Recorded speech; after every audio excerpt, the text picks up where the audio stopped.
nós abrimos dia com bastante gente de missa a ver com a dona atenção na chamada que será assim para se nós começarmos temporada de Quaresma com o ponemento de chinês riba frente, já. E se começa também com nós está mostrar, nós quer mostrar disponibilidade para viver a temporada aqui de espiritualidade, de austeridade, de ayuno, de compartir, de caridade, para esse nada lo que a palavra de Deus está tira de nossa direção.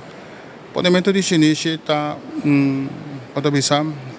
rito que acorda nos fragilidade, no chinês nós está dia nós está vai fazer o mundo aqui e está recordando que diante de Deus nós está chiquito, nós temos mistério de Deus todo momento de nossa vida. Bom, na casa, não podemos me pastorear sobre nós está full dia com a escola, nunca me invita normalmente o donamento de chinês está pelo menos serviço de palavra. Não está algo mágico, não? Que mesmo também toma uma proteção, não? Está na palavra de Deus que vamos escutar e compreender.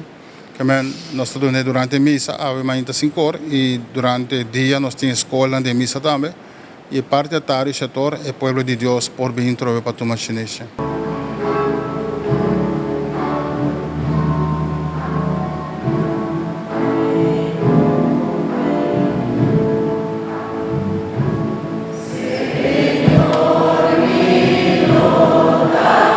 Não para tipo de atividade aqui mesmo com missa de aurora, não está presente, não está bem assim.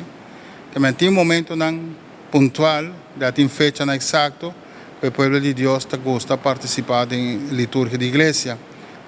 Missa de aurora sempre está bem, bota mira, não está ainda não está bem missa de hora, não está bem missa aurora, e também não tem missa Páscoa não está bem, e para a geração de chinês também não está bem assim, né?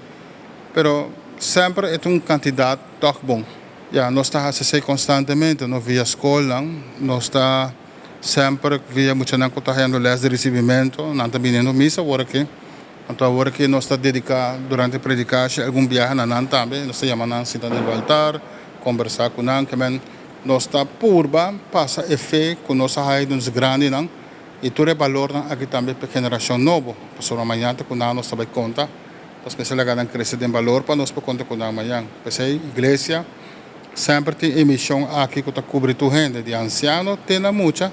Nós temos que purba sempre de semeia de fé e a palavra de Deus. Bendição de Deus, Espírito Santo, Pai,